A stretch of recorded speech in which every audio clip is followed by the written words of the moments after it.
연방의사당에 대한 위협이 수그러들지 않자 국가방위군 주둔을 5월까지 연장하는 방안이 추진되고 있습니다.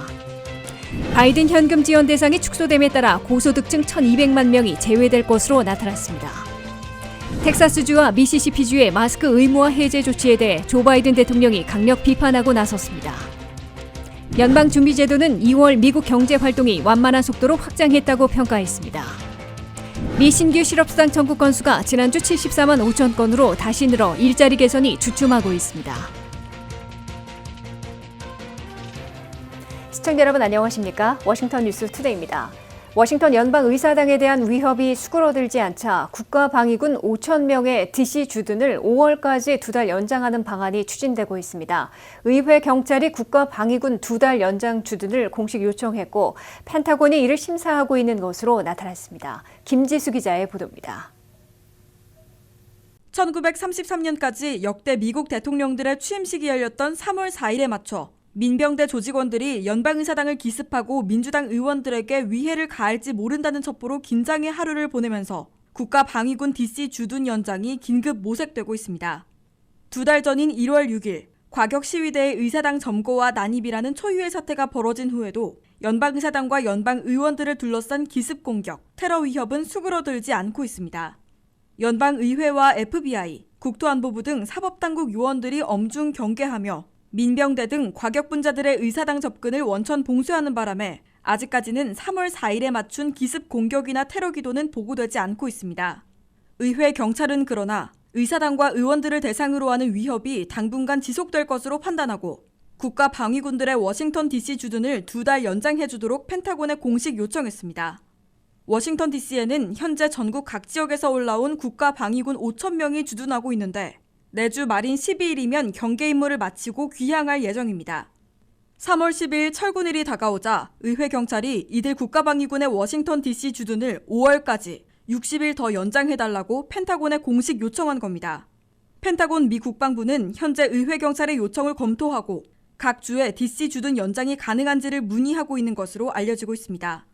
1월 6일 시위대의 의사당 난입과 대통령 선거인단의 개표 중단 사태를 계기로 1월 20일 조셉 바이든 대통령 취임식의 안전을 위해 전국에서 차출된 국가방위군 병력이 2만 명 이상 배치된 바 있습니다.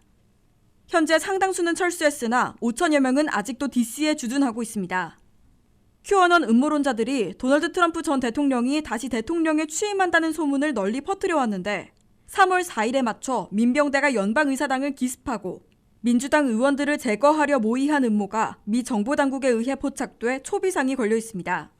국가방위군 5천 명의 주둔 2달 연장 시에는 워싱턴 DC를 군 요새처럼 계속 만들어 바이든 행정부로서는 안전조치를 취해야 하는 필요성과 출범 후에도 오랫동안 정치적 안정을 찾지 못하고 분열상을 드러내는 역효과로 딜레마를 겪게 될 것으로 보입니다. WKTV 뉴스 김지수입니다. 바이든 미국 구조계획 법안에서 현금 지원 대상을 축소함에 따라 고소득층 1,200만 명이 제외될 것으로 나타났습니다. 그러나 연 조종소득이 개인 7만 5천 달러, 부부 15만 달러 이하인 2억 8천만 명, 즉 미국민 84%는 변함없이 1인당 1,400달러씩 받게 될 것으로 계산되고 있습니다. 한면태 기자의 보도입니다. 바이든 미국 구조개혁 법안의 최종 승인을 위해 민주당이 현금 지원 대상을 축소하는 결정을 내려 개인 8만 달러, 부부 16만 달러 이상의 고소득층 1,200만 명이 제외될 것으로 밝혀졌습니다. 민주당은 3차 현금 지원과 관련해 연 조정소득이 개인 7만 5천 달러 이하이면 1,400달러, 부부 15만 달러 이하면 2,800달러, 나이 불문 부양 자녀는 1,400달러씩 지급하는 기준은 그대로 유지시켰습니다. 대신 한 푼도 받지 못하는 소득 상한선을 당초 개인 10만 달러에서 8만 달러로 부부 20만 달러에서 16만 달러로 대폭 낮추기로 했습니다. 그 사이인 7만 5천 달러에서 8만 달러 미만, 15만 달러에서 16만 달러 미만은 소득에 따라 지급액을 깎는 페이스아웃이 적용됩니다. 비당파, 비영리기관인 세금정책연구소가 분석한 결과 소득 상한선을 개인 8만, 부부 16만 달러로 낮추기로 하면서 고소득층 1,200만 명이 이번 바이든 현금 지원에서 제외될 것으로 나타났습니다. 반면에 미국민 전체의 84%인 2억 8천만 명은 기준인 개인 7만 5천 달러 이하, 부부 15만 달러 이하여서 1인당 1,400달러씩 변함없이 받게 될 것으로 세금정책연구소는 밝혔습니다. 이 때문에 민주당의 이번 소득 상한선 하향은 미국민 다수에는 영향을 미치지 않고 민주당 지지층은 거의 제외시키지 않게 돼 큰 반발을 사지는 않을 것으로 분석되고 있습니다. 오히려 민주당의 중도파들인 조 맨신, 크리스텐 시네마, 존 테스터 상원의원 등이 이탈할 명분이 없어져 50대 50으로 반분된 연방 상원에서 민주당 상원의원 50명 전원의 부통령의 캐스팅 보트로 이번 주말 바이든 미국 구조개혁 법안을 독자 가결할 수 있게 된 것으로 관측되고 있습니다. 민주당 지도부는 민주당 의원 전원을 결집시키기 위해 고소득층 현금 지원 제외를 결정하고 연방 실업수당의 주당 400달러 인상과 8월 말까지의 제공은 유지시켰으며 최저임금 15달러 인상은 제외하는 등 절충안을 채택한 것으로 해석되고 있습니다. WKTV 뉴스 한면택입니다. 텍사스주와 미시시피주의 마스크 착용 의무화 해제 조치에 대해 조 바이든 대통령이 원시인적인 사고라며 강력 비판하고 나섰습니다. 질병통제예방센터의 루셸 월렌스키 박사도 코로나19 제한 조치를 해제하지 말아달라며 다시 한번 경고하고 나섰습니다. 전문가들은 이들 두 개 주는 인구수 대비 신규 코로나19 감염자 수가 상위 10위권에 드는 고위험주라며 우려의 목소리를 나타내고 있습니다. 박남주 기자가 보도합니다. 텍사스주를 포함한 일부 주의 마스크 의무 착용 해제와 모든 상점들의 100% 영업 재개 소식에 조 바이든 대통령이 강력 비판에 나섰습니다. 텍사스주 지사와 코로나19 제한을 푼 사람들에게는 네안데르탈린적 사고라며 원시인까지 들먹였습니다. 바이든 대통령은 이번 제한 조치 해제와 관련해 큰 실수라며 비판하며 또 비판한다고 강조하며 코로나 바이러스와의 싸움에서 지지 않으려면 지속적으로 경계를 늦추지 않아야 한다며 방역 수칙을 계속해서 따라줄 것을 촉구했습니다. I think it's a big mistake. Look, I hope everybody's realized by now these masks make a difference. The last thing we need is the Neanderthal thinking that in the meantime everything's fine, take off your mask, forget it. It still matters. 질병통제예방센터의 로셸 왈렌스키 박사는 텍사스 주지사에게 코로나19 제한 조치를 해제하지 말아달라고 다시 한번 경고했습니다. 왈렌스키 박사는 지금은 제한을 해제할 때가 아니라며 바이러스 확산과 억제의 중요 기로에 서 있다고 말했습니다. 보건 전문가들은 성급한 보건 규제 완화가 새로운 변이 바이러스가 번지는 데 필요한 대형 배양 접시를 제공할 수 있다고 우려한다고 CNN은 전했습니다. 특히 변이 바이러스가 백신의 효력을 약화시킬 수 있다면서 이는 텍사스나 미시시피 같은 주가 자체 주민뿐 아니라 다른 모든 미국민까지 위태롭게 하고 있다는 의미라고 CNN은 지적했습니다. 조지 워싱턴 대학 의학 교수 조너슨 라이더 박사도 이것은 거대한 실수라며 우리는 이 영화를 이미 본 적이 있고 그것은 좋게 끝나지 않는다고 말했습니다. 지난해 여름 텍사스주가 앞장서 경제를 재가동했다가 코로나19 확산에 진앙이 됐던 일을 지적한 것입니다. 미국은 여전히 하루 신규 확진자가 5, 6만 선을 유지하고 2,000명이 숨지는 가운데 이런 조치가 성급하다는 비판이 곳곳에서 나오고 있습니다. 게다가 이들 두 개 주는 인구수 대비 신규 코로나19 환자 수에서 상위 10위권에 드는 고위험주라고 전문가들은 지적하고 있습니다. 한편 뉴욕타임스 자료에 따르면 지난주 코로나로 인한 입원과 사망률이 모두 감소해 2주 전에 비해 신규 감염자는 19%, 입원 환자는 29%, 사망자는 9% 감소했습니다. 질병통제예방센터의 자료를 보면 미국민의 15%가 백신을 1회 이상 접종했으며 2회 접종을 모두 마친 비율은 8%에 이릅니다. 지난 화요일 조 바이든 대통령은 5월 말까지는 미국민 전체가 맞을 수 있는 백신이 준비될 것이라 말한 바 있어 방역 조치 완화와 해제, 지속 사이 미국민들의 혼란은 커져만 가고 있습니다.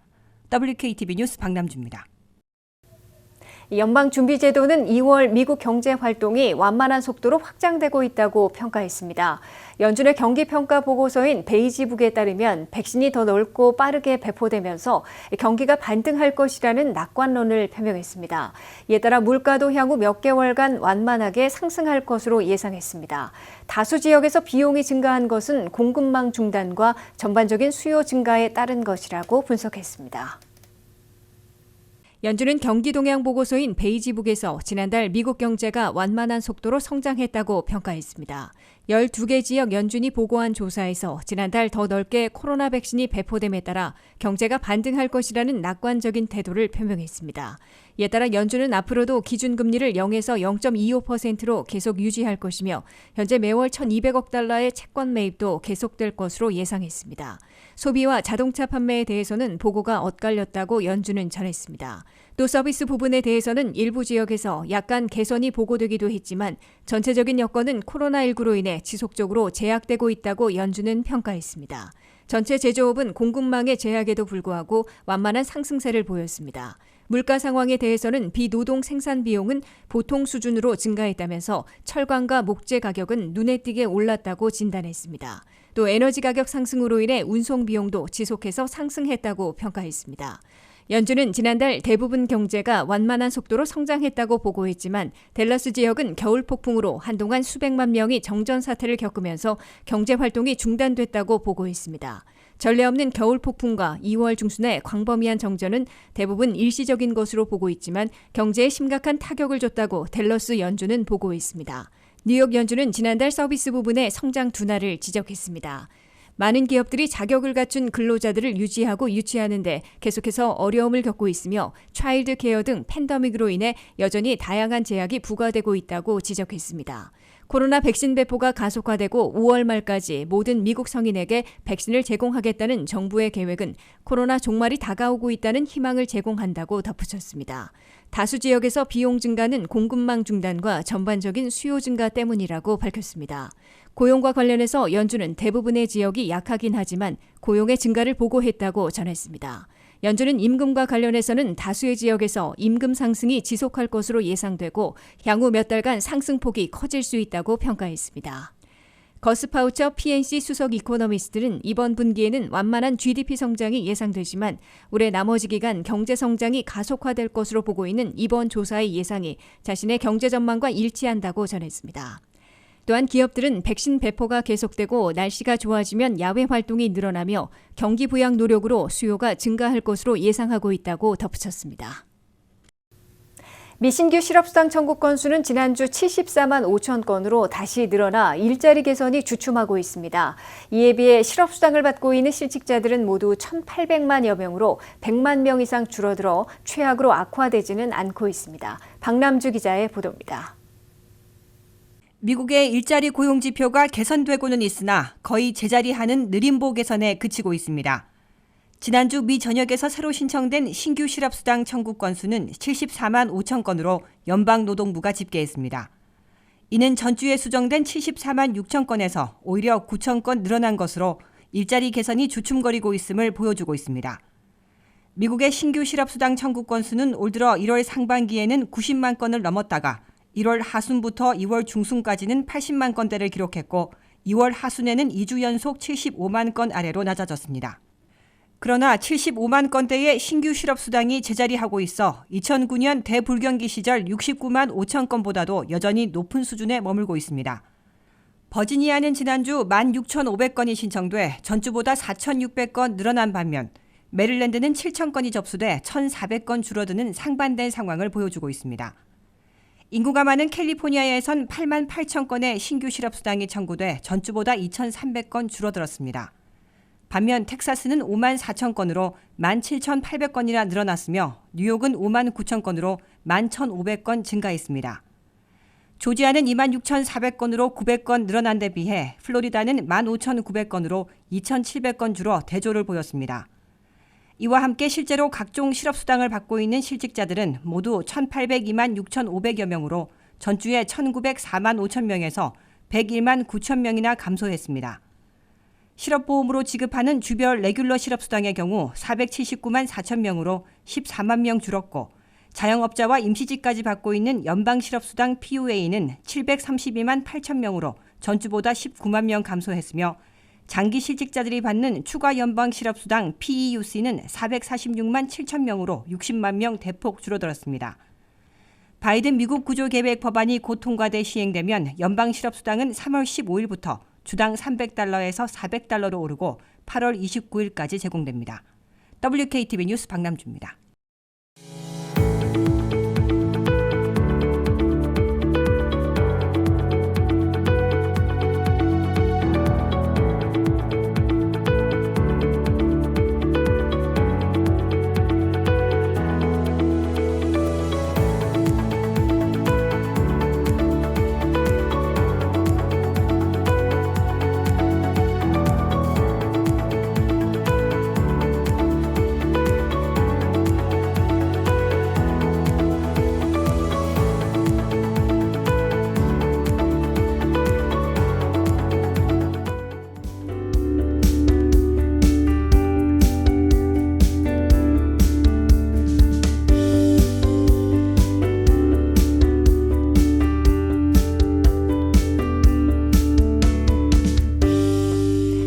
워싱턴 뉴스투데이를 마치겠습니다. 시청해주신 여러분 고맙습니다.